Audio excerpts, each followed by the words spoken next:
Yeah, that happens to that.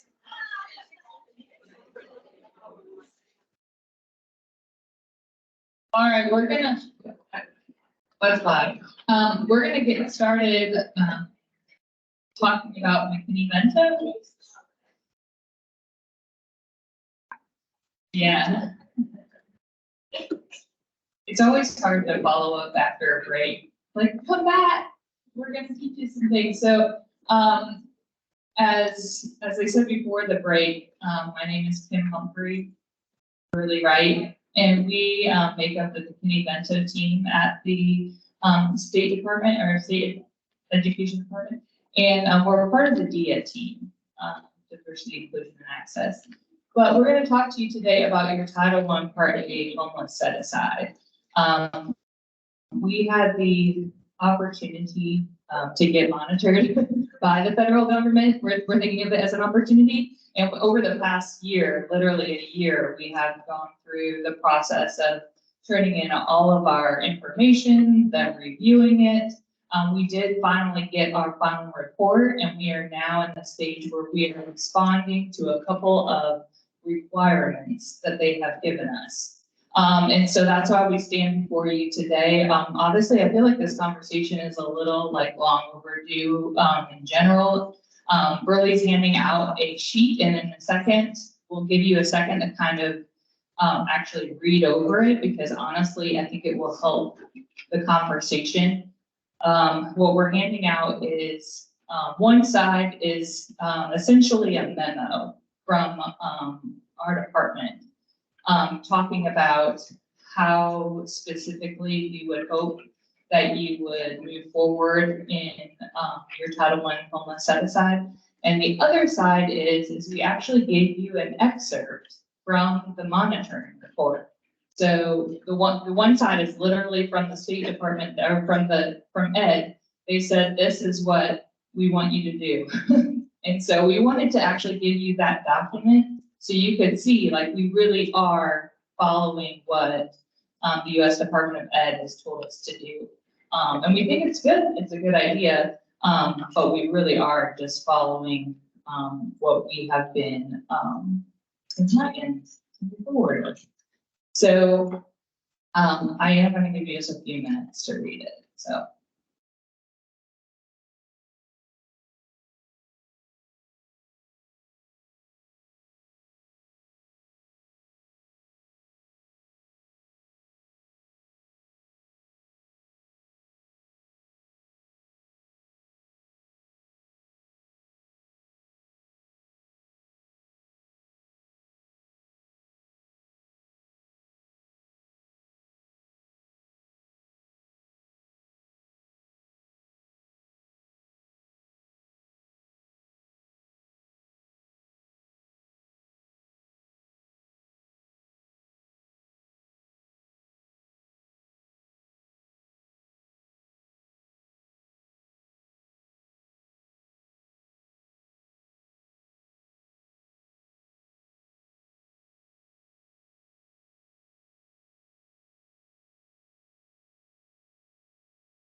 All right, I'm gonna give you about 30 more seconds to kind of finish up the last either paragraph or thought. If you don't get all the way through it, that's okay. We'll take it through. Go back to the document.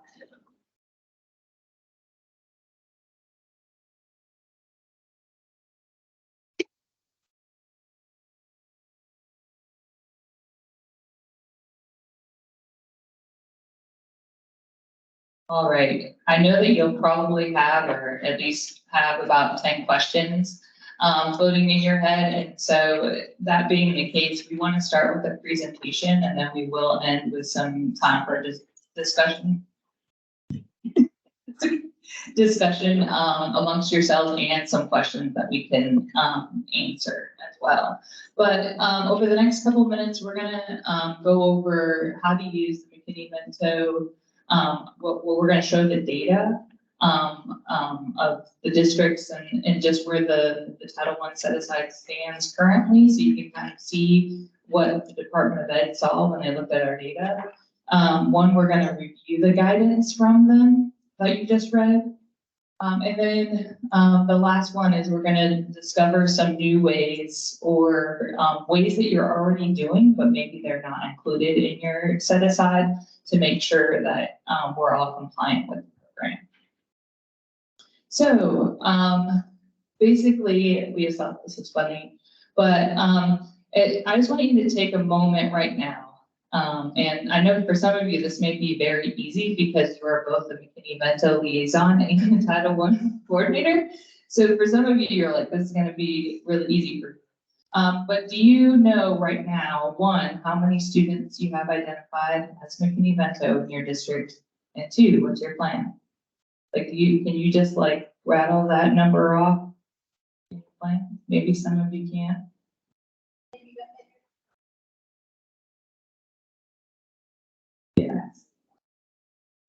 And some of you may be like, yeah, we talk regularly about this. Others it may be like, well, not really. We kind of just put some money in there and we're not intentionally not doing anything with the plan, but we're just here to kind of talk about how to be more intentional. And so it could include some supplies and then obviously some services for your students. So we wanted to take a moment to really kind of, you saw what the Department of Ed wrote about our state, and we kind of wanted to show you in data how that laid out. So this is 2020-21 year, like school year. Right now, honestly, we're all working on some old data. So not all of this is current, but this is what the US Ed uses when they look at our data. And so when we looked, they kind of do a per pupil amount is what they kind of look at. So in this case, we did all the districts, 25 of them, if you did a per pupil, this is like students identified as McKinney-Vento, there was less than or around $1 to $25 per student. That's all that was allocated. What we noticed is that 7 + 7 + 5 were around $26 to $100 per student. And then we had a decent amount of districts that were above that $100 per pupil allocated in their homeland set side. And so this is what US Ed saw when they monitored us. And I think you'll see one of those bullets was kind of talking about there didn't seem to be any kind of real, not necessarily formula, but just districts were in different spots. And so we are here today to hopefully help you know what compliance means. That's it for Burley. As we talk about this, keep in the back of your head, like how can we use these dollars to help students that are experiencing homelessness access, attend, and succeed in school? Because that's our goal. That's everybody's goal here, right? And so how can we do that and thinking beyond some of the general supplies that we usually think about as we talk about our students. So what did the U.S. Department of Ed say to us? You won't find this written on their website because I've looked for it. So this is truly, this is a conversation that we're having with y'all, that Kim and I have had, that we've had with the Title I team. It's a conversation that we're encouraging and asking you all to have with all of the people in your district that need to be part of this conversation. So in that conversation with the U.S. Department of Ed, this was their guidance. At minimum, now, a minimum $100 per pupil for every student identified as experiencing homelessness. A minimum. The reasonable per pupil allocation is $300. The $400 to $500 per pupil is exceptional. So y'all can do the math. Here it is every year. A LEA with 30 students could have a range between $3,000 and $15,000 set aside in their Title I homeless set aside. So, but what else needs to be part of that conversation? And in that, the letter we just gave you all, we talked about the fact that you need to consider, what are some considerations? What other funding for McKinney-Vento might your LEA have? Are they a sub-grantee through our EHC program? Are they receiving our American Rescue Homeless Children and Youth grant, one or two, or both? Now, that doesn't mean that if you have all three, we don't need Title I set aside. That's not what I'm saying. I'm just saying that needs to be part of the conversation. When you're looking at that per pupil allocation, that needs to be considered. And then also, again, that access, attending, and succeeding in school. You know, think about also, we say this to our liaisons all the time, think about the community partners. They can provide those backpacks. They can provide the pencils. So what can Title I homeless set aside do above and beyond for academic success? So kind of jumping ahead. Thank you. Excuse me. No, it's fine. Okay, and then I can't do both. So again, beyond the backpack. So what might be included? I mean, one thing that they also pointed out to us is that maybe some LEAs have things that are allocated, they're spending for McKinney-Vento, but it's not in their homeless set aside. Maybe there's some salaries that are included that's not being accounted for. Some transportation staff, community outreach workers, your McKinney-Vento liaison. That transportation to and from school, obviously extremely important. But what about those extracurricular activities? So under McKinney-Vento Act, fully participate in school and school activities. So it means that soccer practice, football practice, play practice, summer camp, after school program. Also some legal documentation that may be required for that family, for that student, a medical record. There's some good uses of these dollars, because guess what? When they leave you, because inevitably they probably will, they're still going to need that birth certificate. And it'll make it a whole lot easier the next time they have to go enroll in another school. Laundry services, laundry opportunities, tutoring, mental health services, parent-family engagement activities, and fees for services for your high school students, after school care, college applications. They typically are waived, but if for some reason they're not, that is an allowable expense. So who should be at the table? You may have some other ideas too, but it definitely, your Title I coordinator, your McKinney-Vento liaison. And it could be a conversation with yourself, but you might want to bring other people in too. Bring in your finance team. Okay. And then also collaborate with that, with each other. Not to admit, no one's a gatekeeper. We're all here for the same good. Okay. For the common good, to help these students succeed, and be successful, and help them overcome their barriers. This is one thing that we can do. So, how many of you have these conversations with your liaison and or Title I coordinator? Yeah, good, great. How many of you think it'll be easy to have that conversation? If you're not already doing it. I'm sure there are emails, there's conversation, but this is a little more intentional planning, moving forward. Kind of like what Jennifer said, about, funding, plan. You have to plan. Yeah, exactly. Go ahead. One thing I was gonna add to this conversation, Betters, is, Roy and we're doing 3 regional meetings. We've already done 2 of them. One of them we have to do, so some community mental liaisons may not have done this yet, but we have given them a needs assessment to, basically look at the money that they have, the number of students that they, are serving, what community partners are they working with, and then that kind of streamlines them to kind of bring that information to you to say, here is our program. And then it kind of helps you make that easier conversation. So you're not just like, well, here's our data, that, they've kind of already gone through that process.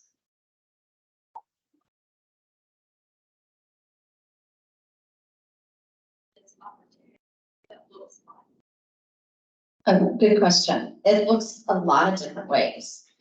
Some LEAs have been able to, develop a partnership with a local laundromat where the funds are not going from your hands to the family's hands.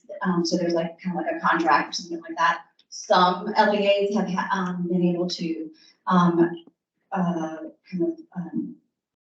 take a space that was already available within the school that wasn't being used and put in some services, put in some laundry machines, dryers, washers, and also use it as a parent resource center.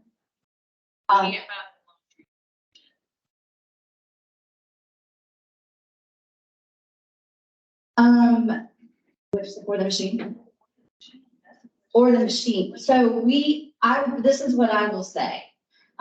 With some of our, American Rescue Homeless Children and Youth Funds, that has been an allowable expense. That is what I can say. I cannot, not with Title I. So, but again, those are just things to consider.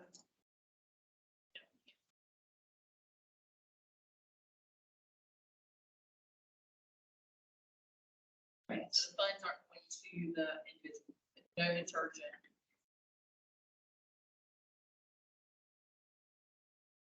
I mean, that's what I just want to make sure that that was changed. None of that has changed. None of those, rules have changed. Okay.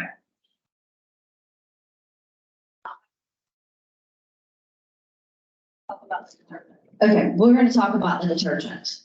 We're gonna talk about, we told you we're gonna talk about the detergent.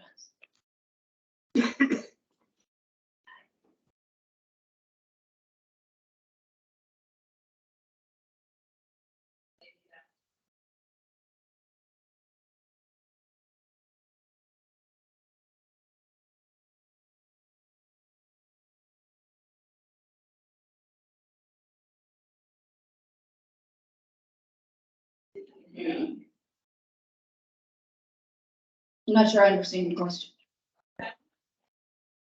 Uh-huh.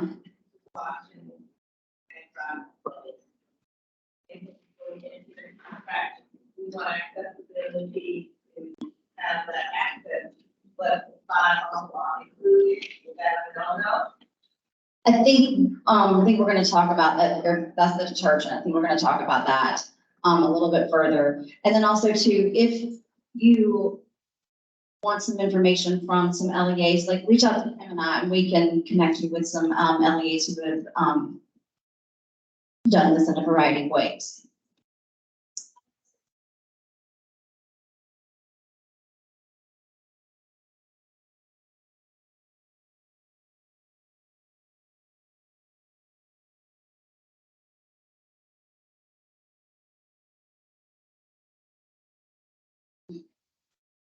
Thank you, Sonia. So these are just some other individuals at the LEA that we thought might be maybe potentially missing from the conversation. Because when you think about McKinney-Vento, it has no one clear picture or image of an individual student or a family. And so crosses all these, sectors and individuals and, that work in the LEA. So when you're, yes.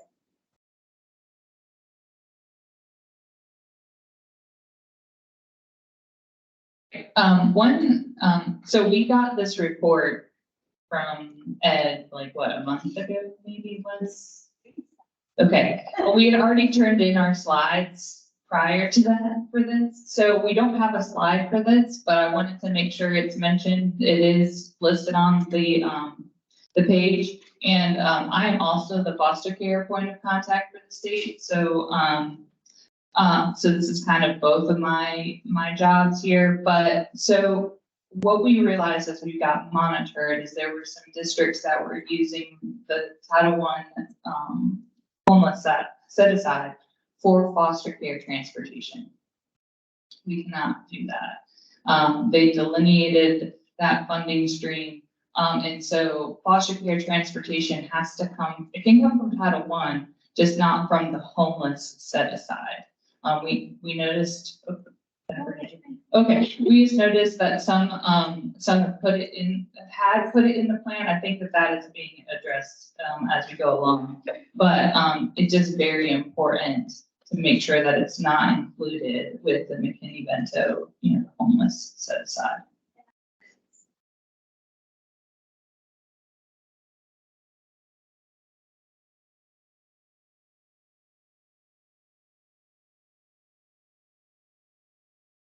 Here, we've just had conversations with them, and so we have to show, this current school year moving forward, which brings us to the fact that, and Jennifer, I should have added, you want to go?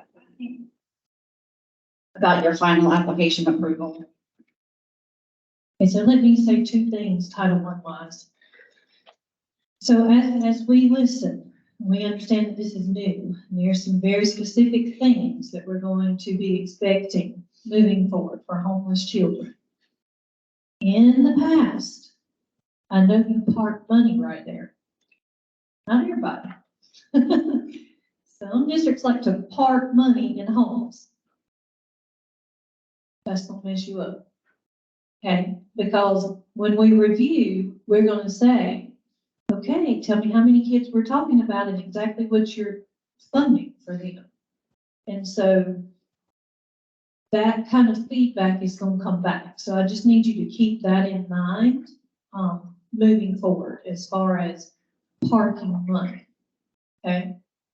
If you're new, you're saying, what the heck is she talking about?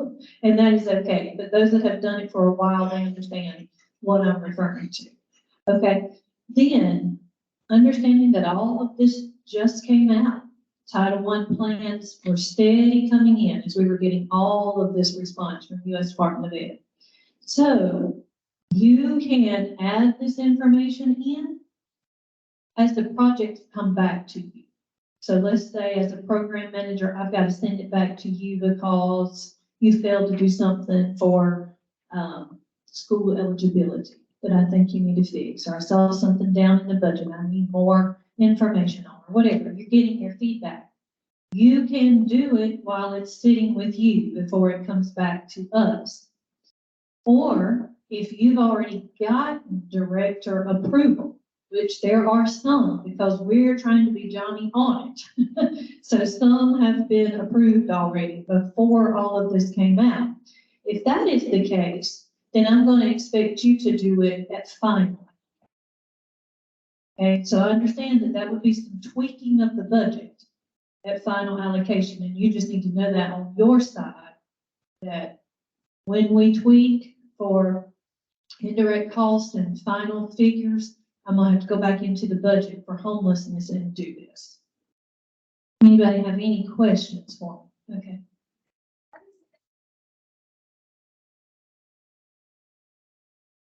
Want to go back to that slide? Yeah. Or is it on the slide, or is it just on the paper?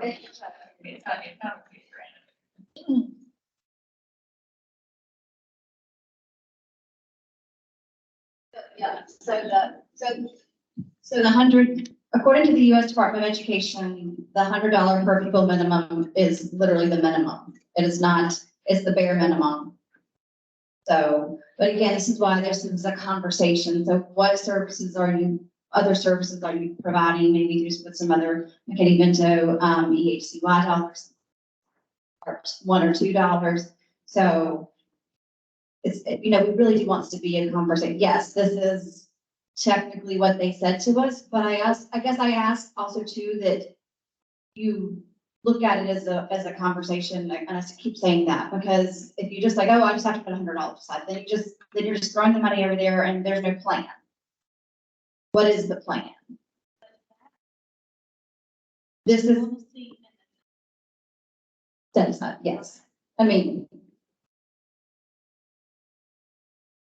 I want to say to those of you who have been doing Title I for more than a year, you have heard me say, and you heard others say, there's not a defined set amount for homeless set-asides.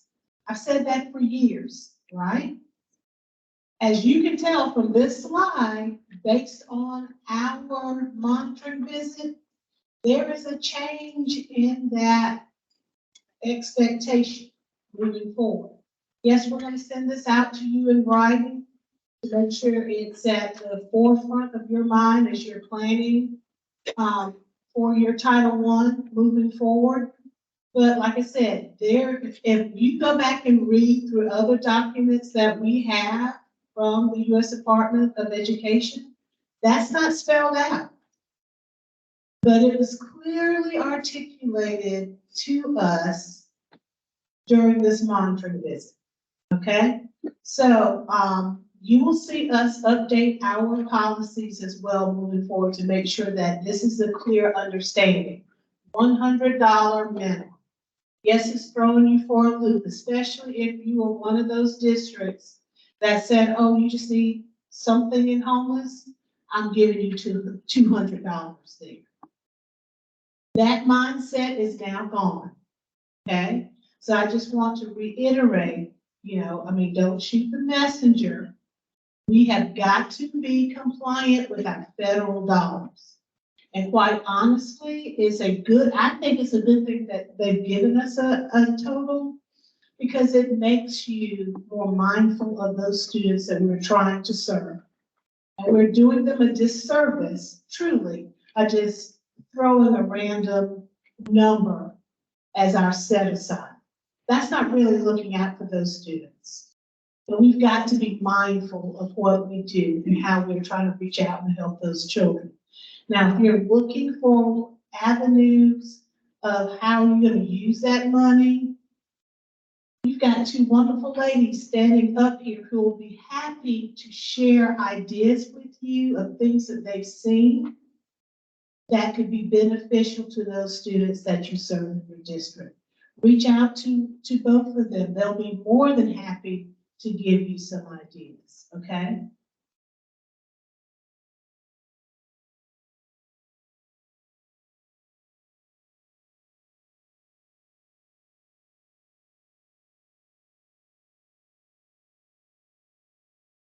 So Ann was asking a question about the needs assessment. The needs assessment that we reference in this document is something that we are doing with our McKinney-Vento liaisons. And so like Kim said, we've had 2 regional meetings already in the spring. We have a follow-up meeting, another meeting in August. So that's something that we're doing with the program office with McKinney-Vento liaisons, not Title I. But we do encourage that the Title I director looks at this needs assessment, because it's really it's the data right in front of you.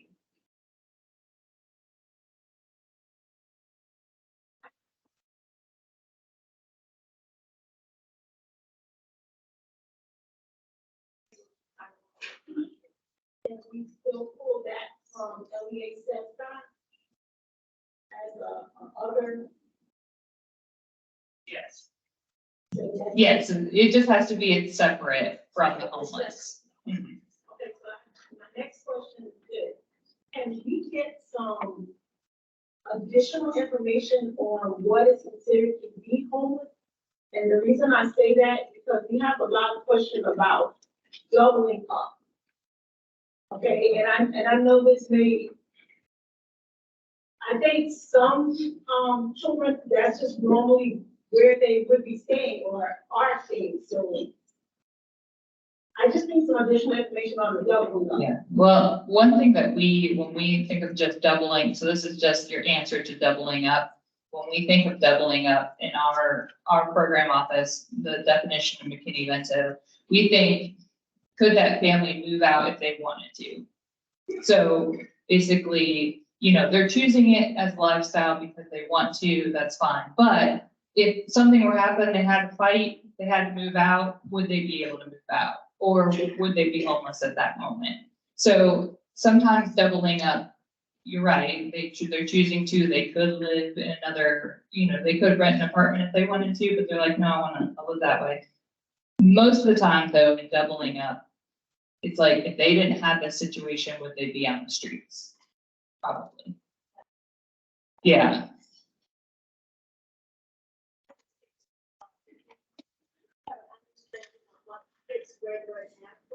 That will help you to determine whether or not that parent is going to be.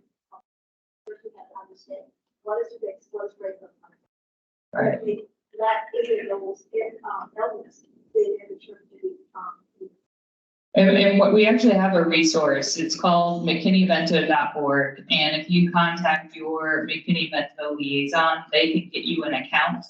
And basically it takes you through role-specific step-by-step training, so you will know all the definitions.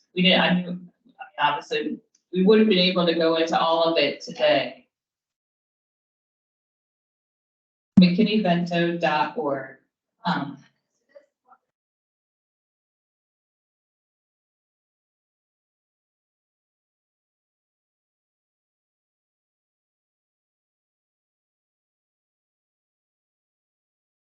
And I think, I'll get to your question in just a second. I think it is, identification is really at the forefront of this conversation, because one thing that we were told through monitoring is we are identifying low. Our state should be at around 2.5% identified, and we're 1.6. So our state is identified as low identification. So as we're low identification, we obviously want your numbers to go up, but then it would only mean more money set aside. So we understand, like, this is a moving kind of target for everyone. And it would be maybe like, I don't want to identify more students, because then, that's even more money. So I think that there's, again, having conversations, talking about it will be really, hopefully beneficial. You have a question?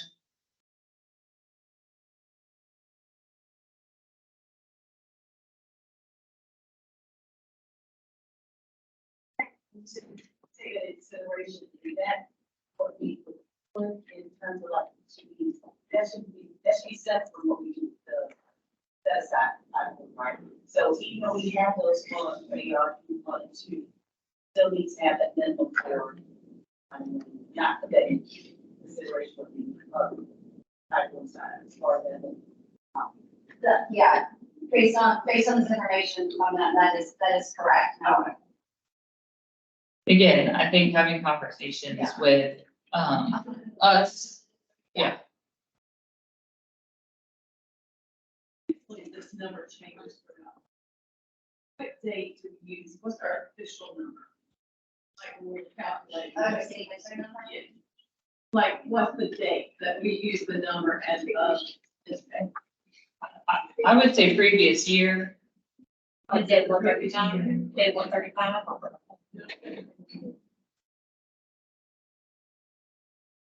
Yeah, like what is? That's a really good question. So the data that we pulled up was,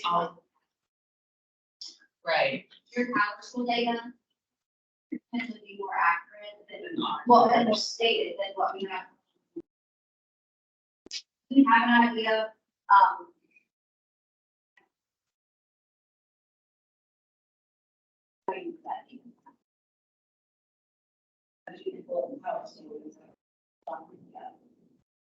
So I guess one purpose, would it be easier or better for us to use the 135 data going into that plan? probably, that's, Be more accurate. It needs to have that, and And hers was supposed to be cleaned out every year, correct? Because that designation starts every year, so our numbers would be entirely too small. At the beginning. Right. Yes. That was in use prior to. Yeah.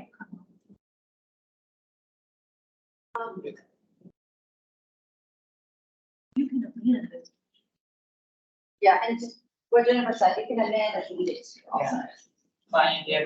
Yeah, I would just say that, it all depends when you have that conversation with your Title I, director, Title I coordinator, the time of the year. Like, I meet with my Title I coordinator, this spring, but we're looking at the budget for the upcoming year. So if you have numbers on your incremental students, and you can project what you may, get by the end of the school year, you can use those numbers. Or you can look at the previous year to make that determination, what you ended the school year with the previous year. So either numbers. Yeah, because we have noticed that there really has been an increase of numbers. So I think it is valid to look at maybe previous years, but then maybe your current climate in your schools. You know, are you identifying more? Then you'll probably, need to address that. Question.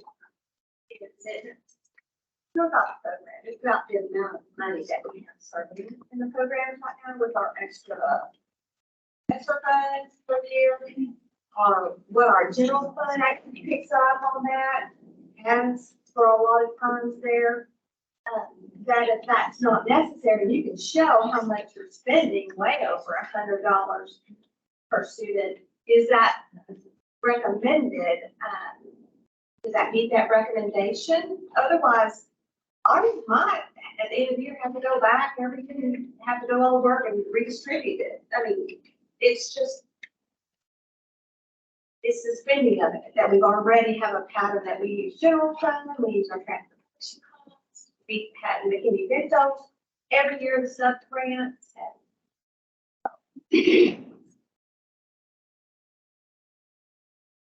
Also, I've done a lot of use. I can go back to the slide, unfortunately, like, this is our guidance, what you want for bed, like, I don't, It doesn't say a must, though. It says recommend. You're right, and honestly, if you don't have the must there, it's because literally US Ed will not figure this out. But when they're having conversations with us, they're like, we're looking at your funds, and like, this is I guess the bar we hold you to. So, yeah, it doesn't say must, you're right. But if you have related documents attached that show your budget, then there's just ways to recommend, right? Yeah, I'm honestly, I would say come talk to us. Yeah, we keep repeating the word conversation, because it really is a conversation. I mean, I think that conversation, I think they'll make our state stronger. So I think that any conversations that we're having around money spending, it will be good for us to talk about it.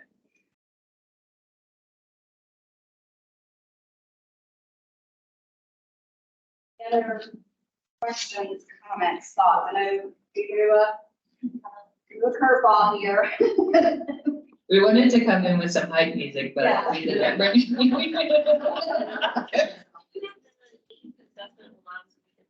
It is online, but right now you're McKinney Vento liaison, unless they haven't, if they've come to the first two trainings, they have access to it.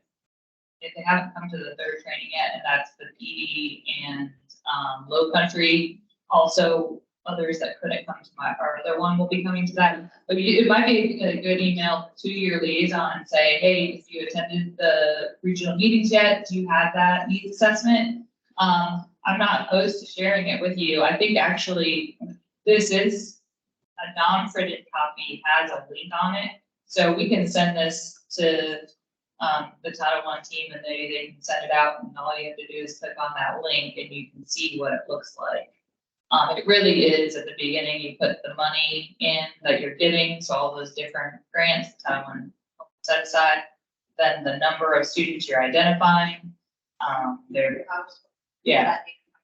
graduation rate, the chronic absenteeism rate, their academic success, And then it kind of takes through, your liaison. Is this their full-time job? And I know for some of you, especially since you're in the room, the answer is no. And so just kind of really, it is really kind of saying, how has your district built this system to help serve these students? And so really this is supposed to help that conversation of saying like, oh, we have 7 community-based organizations that we work with. So they're gonna provide those backpacks. We don't have to put that in our plan. Let's cross that out. That money can be used somewhere else. So just things like that. Or maybe a church is gonna provide some meals, cool, or some emergency food. Great, we can put that in our plan. That's not part of our money. And so, just kind of being really mindful about how we can use these dollars most effectively for our students. I have one other question. I really do want to ask a question. That's all right. So, the minimum allocated amount that suggested. This is in addition to what's already included in our regular school-wide Title I plan. Because, for example, all of our schools are Title I schools. So those mechanical students are included with some of those things. So is this money wise in addition to what's already over here? Yes. Yeah. It's like the extra, because if you think about our students that are experiencing homelessness, they're also in a Title I, they're already experiencing so much, chronic absence, low graduation rate. So the goal is, with all of this funding, to achieve like, what services and programs and funds can you use to, kind of sprinkle on top for these kids.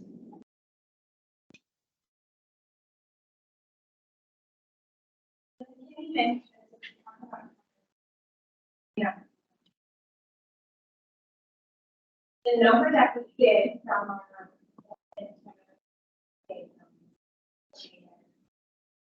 we take out the Title I kids who are already being served at time of the school line.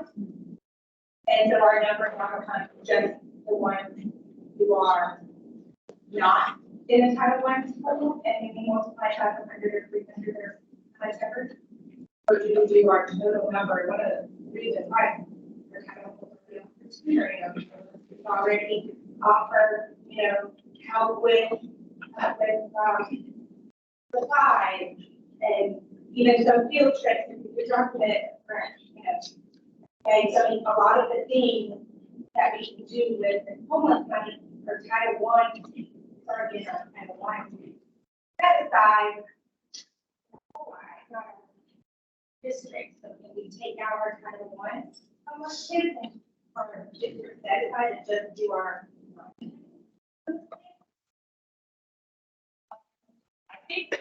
I think the wording, I think that I would take from,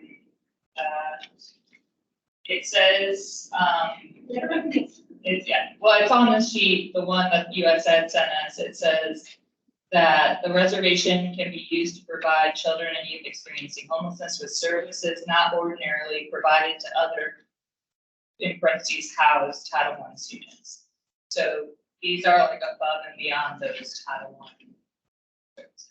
At least that's how I take it from what they wrote here. Yeah.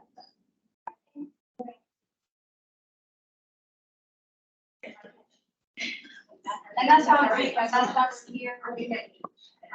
Yes. Yeah, the transportation piece, yeah.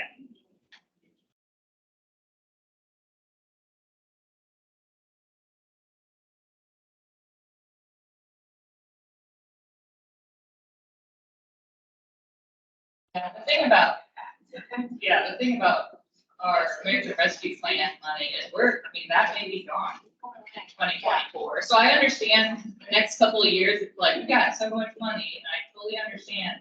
But at some point, we may not have them, it'd be great if they kept giving us money, but we don't know. And so that's why it's so important to kind of do this planning to make sure your Title I homeless set aside is going to be as effective as losing some of that funding that we got through American Rescue.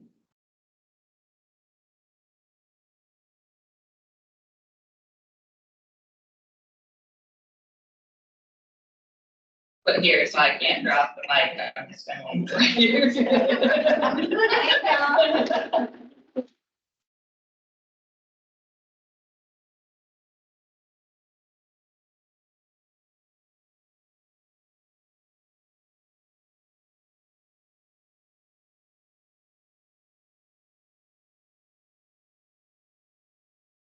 Okay, I think we probably need to adjust our agenda just a little bit.